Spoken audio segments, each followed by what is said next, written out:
वसंत ऋतूच्या उज्ज्वल दिवशी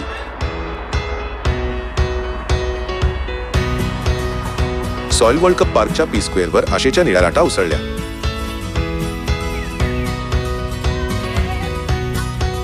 ती 19वी न्यू लाईफ फॅमिली वॉकेथॉन होती. आंतरराष्ट्रीय वी लव्ह यू फाउंडेशनच्या अध्यक्षा झांग गिल्झा कोरियामधील परदेशी राजदूत कुटुंबे आणि 13,000हून अधिक वी लव्ह यू सदस्य अडचणीत असलेल्या गरजूंना मदत करण्यासाठी एकत्र आले.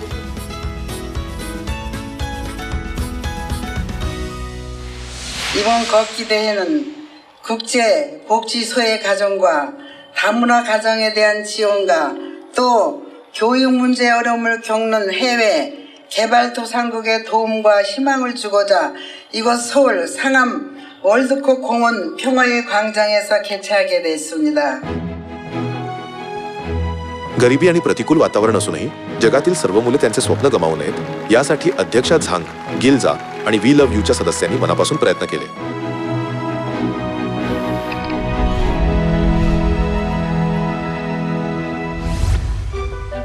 अध्यक्षा झांग गिल्झा आणि वी लव्ह यूच्या सदस्यांचे प्रेम जगाच्या विविध कानाकोपऱ्यात पोहोचले.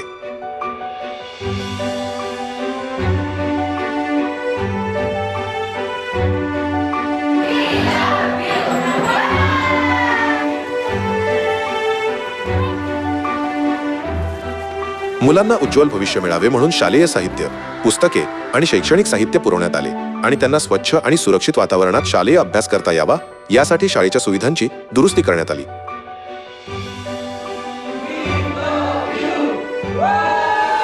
Quisiera agradecer a la Fundación Internacional We Love You por la donación, una gran donación con una biblioteca. Con esta donación pues creo que vamos a llevar de lleno y apoyar más la lectura para que ellos puedan salir adelante. Nos han dotado de un equipo, ¿verdad?, muy importante. La dotación consta de una biblioteca, cañón, ¿verdad?, un proyector y pantalla para proyectar. Sabemos que es un recurso de vital importancia para fortalecer las diferentes competencias en nuestros niños y niñas. Así que muy agradecida, ¿verdad?, de la Dirección Departamental de Educación por este apoyo. Gracias, muy love you.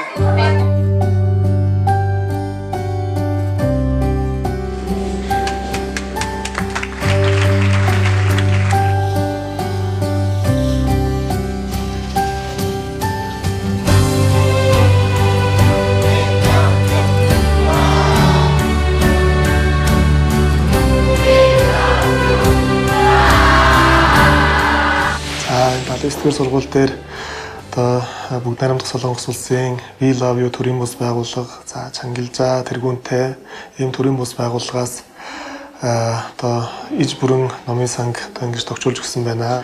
Ингээд Чангилжа тэргүүнд болон We Love You төрийн бус байгууллагын хамт олон та бүхэнд одоо нийслэлийн балистикийн сургуулийн хүүхэд багчууд, эцэг эхчүүд, багш сургууль хүмүүжүүлэгчдийн өмнөөс талархал илэрхийлж байгааг нь хүлээн авна. एक असे जग जिथे आपले भविष्य असलेली मुले आपली स्वप्ने पूर्ण करू शकतील. माताच्या हृदयाने अध्यक्षा झांग गिल्झा प्रत्येक मूल दुर्लक्षित न होता आनंदी होईपर्यंत काम करत राहतील.